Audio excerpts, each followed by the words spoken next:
Start the party! Hey guys, it's your boy Roy, and this is it. The grand finale, R-07. In all honesty, I didn't think we were gonna make it, but what the hell. Let's do this. Alright, first fight. Either you've got a choice of going for full 5,000 or no damage. In all honesty, you're better off going for the full 5,000. There's a lot of guns in this fight, so even if you manage to get a blade mode in, like here, you'll get hit by just one stray bullet, and it's over. One thing that's easy to note is that if you have a Stinger missile, you can at least take out one soldier without the entire bunch being alerted. One other thing you guys might be noticing is that Raiden has his visor equipped. The modding community for the PC version is still, well, it's really active. There's a couple of users who are really tearing the game apart and finding out how the hell this works. And this was one of the first mods that came out, Permanent Visor, and I kind of like it. It gives a bit more of an action feel, and I've never really identified with Raiden as a character. Though I find him interesting, I don't find him interesting to the point that I want to see his face. So this little bit of anonymity gives him a bit more stretch. You need about a 60 hit combo, I think, for this fight. Or 50. One or two. Now, right here we're going to do a bit of referencing to Metal Gear Solid 1, 2, 3, 4. We're going to play it stealthy. Getting past this section without losing any nano paste is pretty tricky, as there's a lot of enemies and you want to take your time. That being said, you can lose one nano paste, as there's one container, and you have to do it all in one go. To the top left, around that baluster, or whatever you call it, above the barrel, there's a little place where there's a data storage. I didn't get it here, I was too busy sneaking past. Should be noted that this method only works on very hard and Revengeance. On hard and below, there is a different enemy configuration throughout, so I have to adapt to that. Otherwise, this chapter was pretty hard. First fight actually took a couple of tries.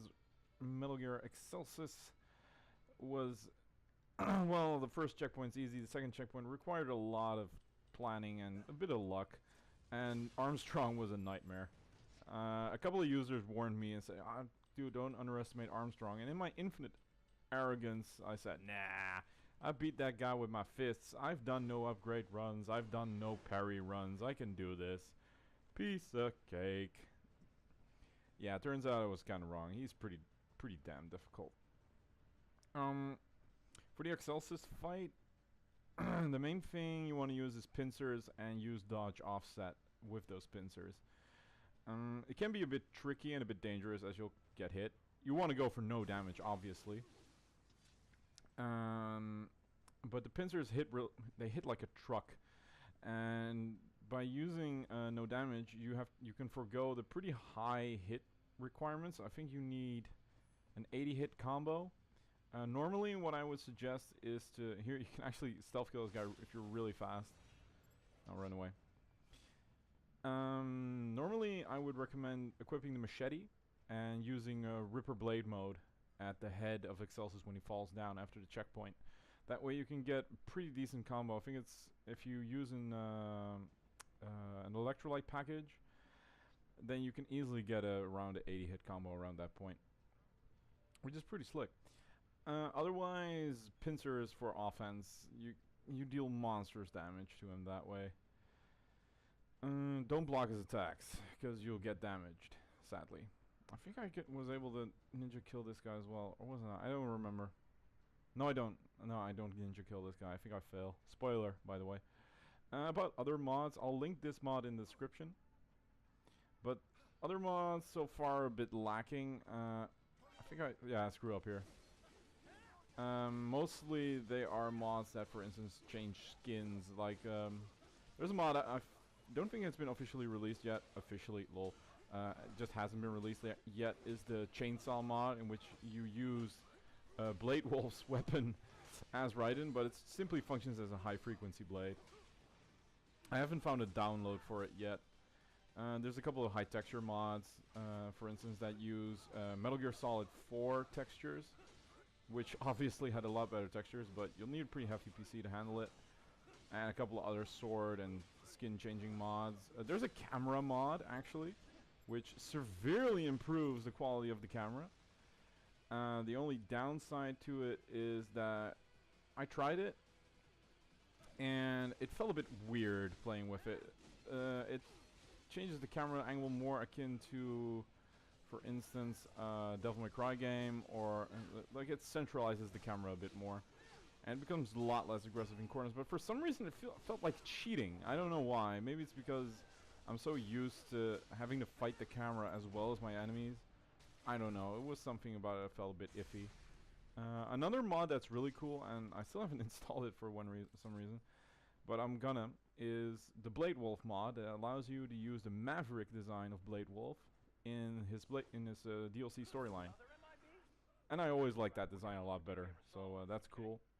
I'm gonna be making a video about the upcoming content after this. There's still gonna be Way of the Blade, and I'm gonna be talking during the Excelsis fight, by the way, because it's not that of an interesting fight. I'm not gonna be talking during the Senator fight though, because that's awesome. But yeah, I'm gonna make a video about what I'm gonna do after this.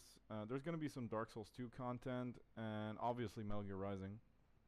Still gonna continue with Way of the Blade, and oh, here you see the dodge offset, what I meant. You charge the first one, dodge out of it, and then you get the second hit, which deals a lot of damage.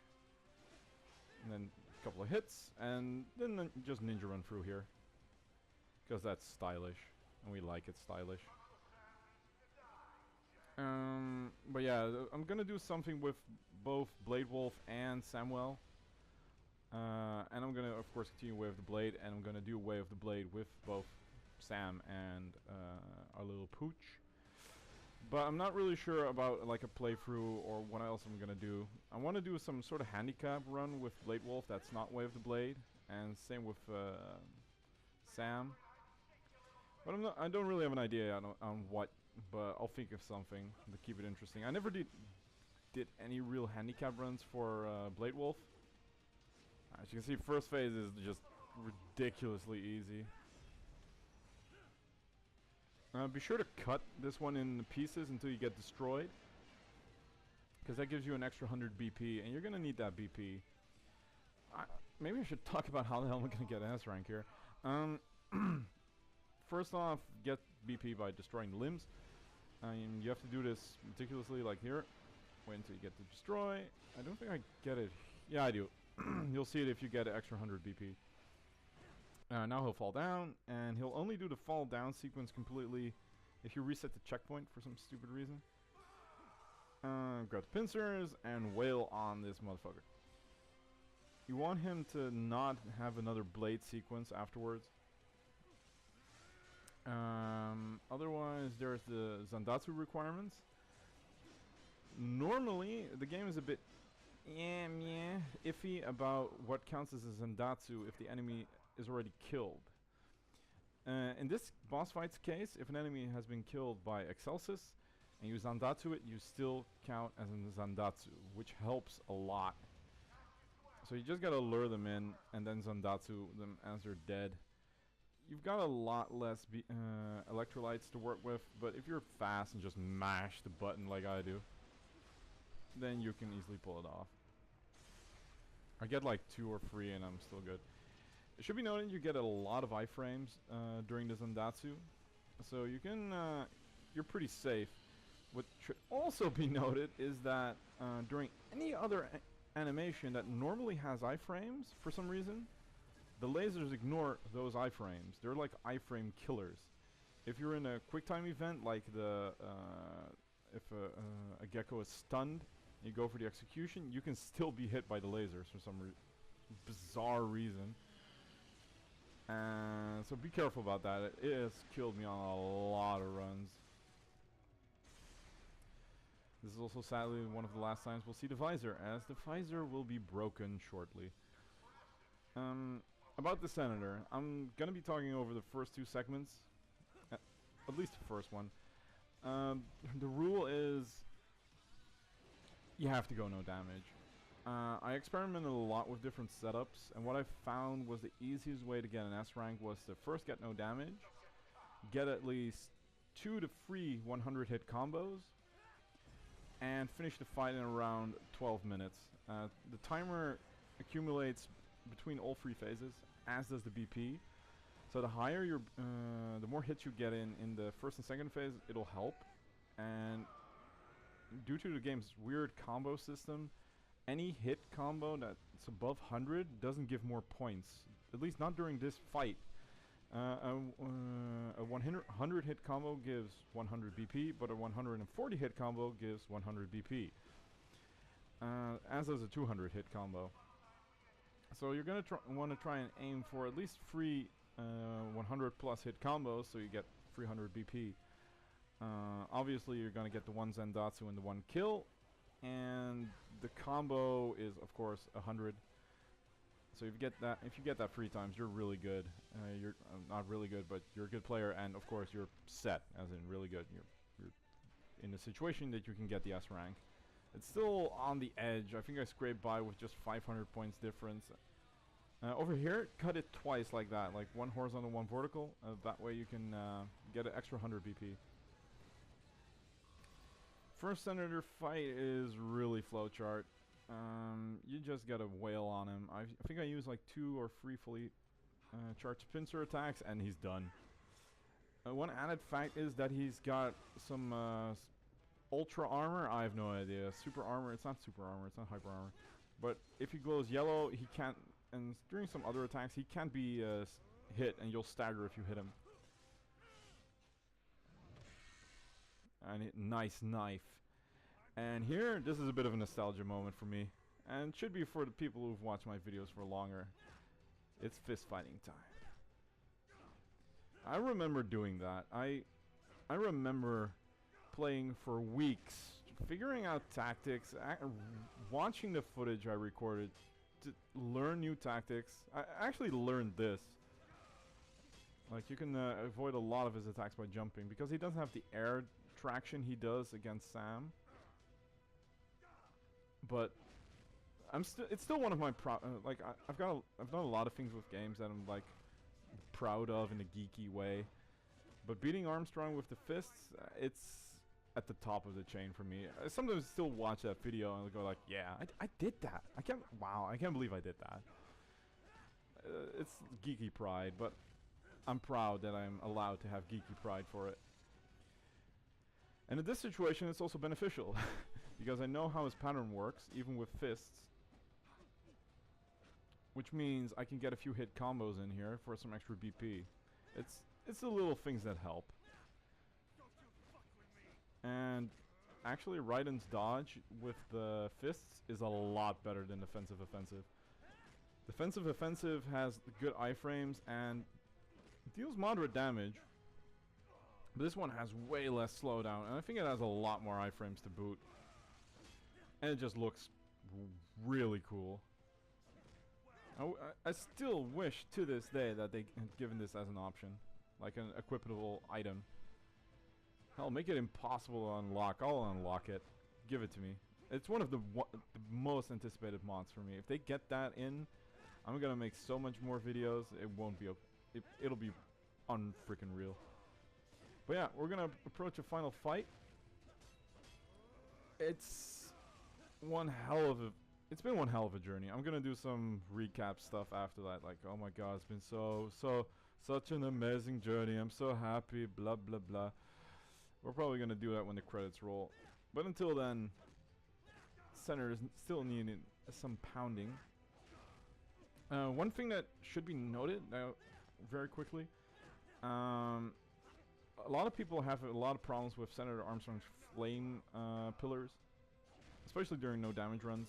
My main tip for that is to keep him at the center of the stage. If he's at the center, you're pretty much safe. And then just stand in front of him, and then sort of at the last moment when he pounds the ground, dodge to your right. That's his left. The traction of the flame pillars goes a bit blurry, and you won't get hit. And if you're lucky and you position him around the center, you'll only lose half of the battlefield. And well, it's time for one last... I tried. I'm sorry. My voice is dead. I tried. Still one hell of a cool sequence.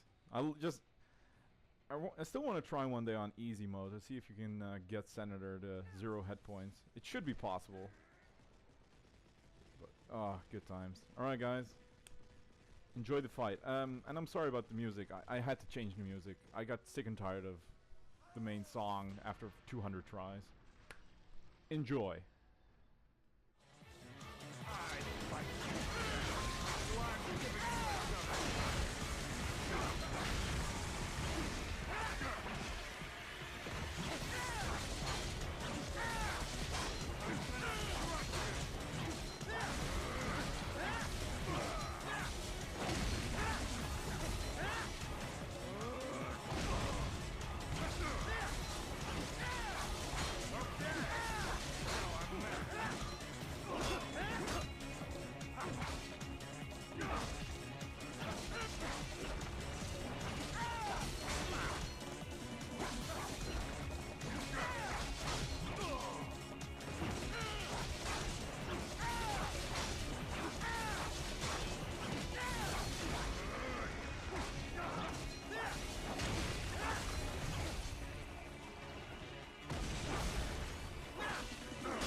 the best you got.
Alright, that was it. No damage, S rank. Full S rank on chapter 7. Full S rank across the board. Now I accidentally stopped recording here because I got tired of the music. And I forgot to put the recording back on, so we missed a bit of the credits. But we can see that Crispin Freeman played Sundowner's voice. And this is the part where I was going to go all melodramatic and oh, it's been so long and blah blah blah. I thought it'd be cool to sort of talk about why Metal Gear Rising is so special to me and why I've played it so many times. This playthrough was... I actually keep a list. I know. And this was my 41st playthrough of the game. 41st, from start to finish. There's a lot of boss redo fights and stuff like that in between. But from start to finish, it was 41. And I don't play a lot of games that many times. The only ones that come close are Resident Evil 4. There's a lot of games that I play a lot, but I've never finished that many times. And maybe Prince of Persia Warrior Within, which has a special place in my heart. And Demon Souls.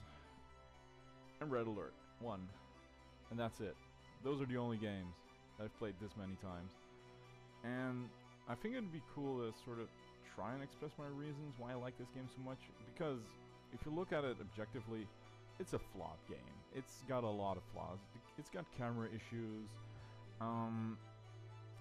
The fighting system isn't as deep as we're expected from Platinum games in general, or any action game. It's not a lot of combo potential. A lot of stuff is reused. The game is really short. Unlockables are very unbalanced. Like you unlock the best weapon after beating the game. The Murasama is the easiest weapon to unlock, and it's the best by far. And the hardest weapon to unlock is the longsword, which is basically a Murasama which is slower. Yay.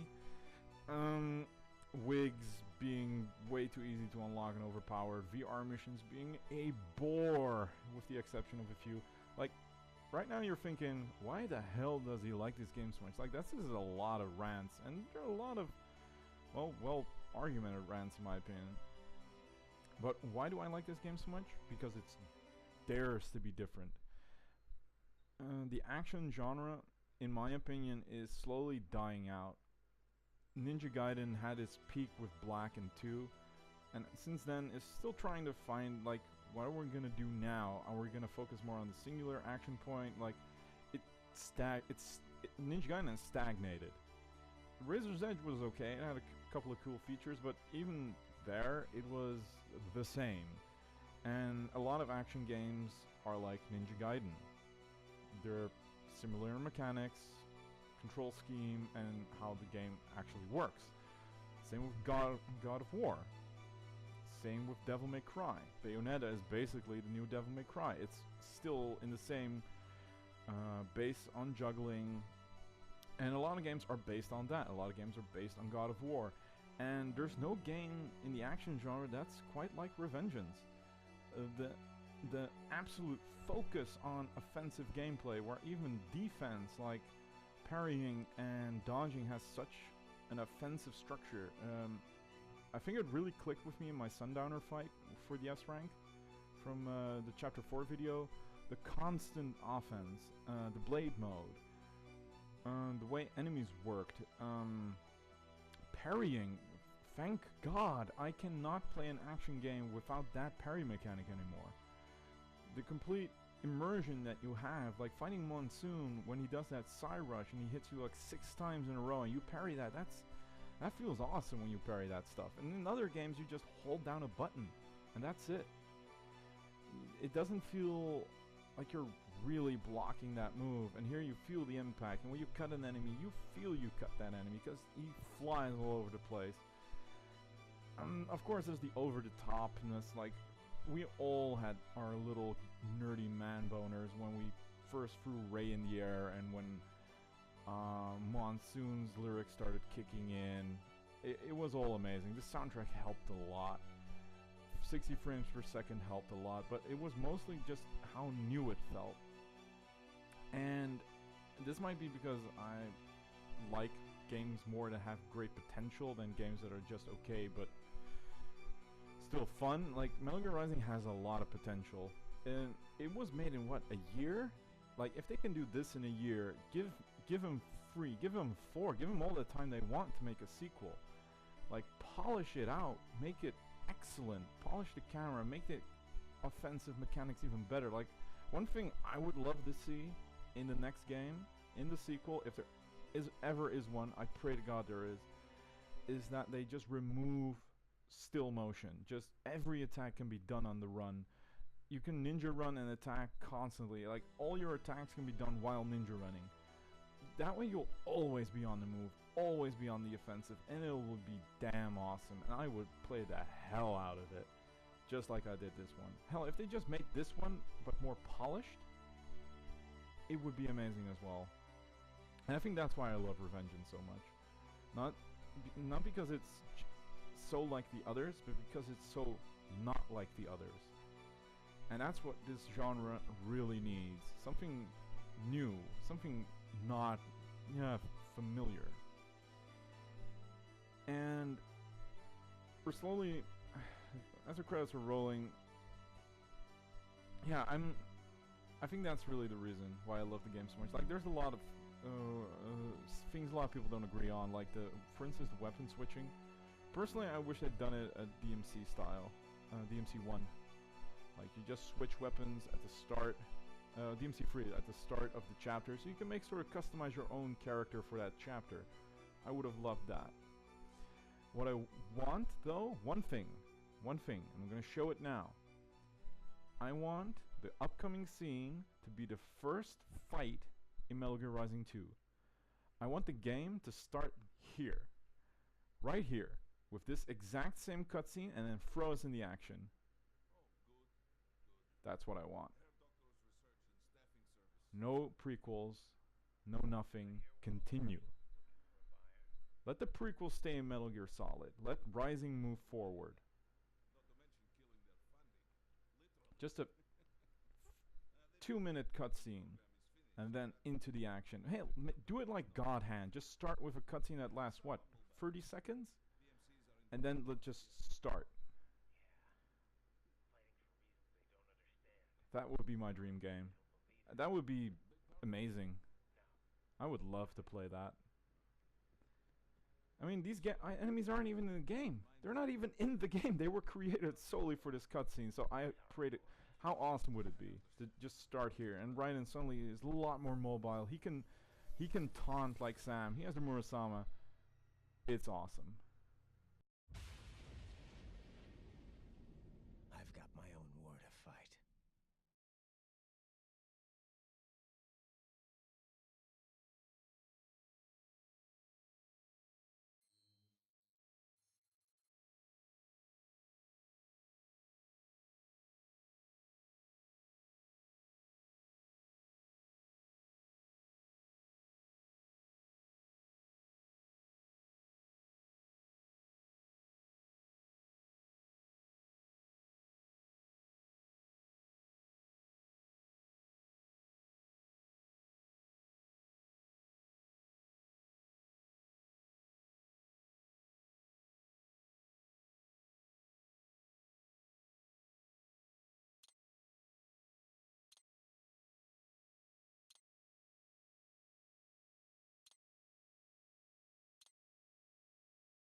your job!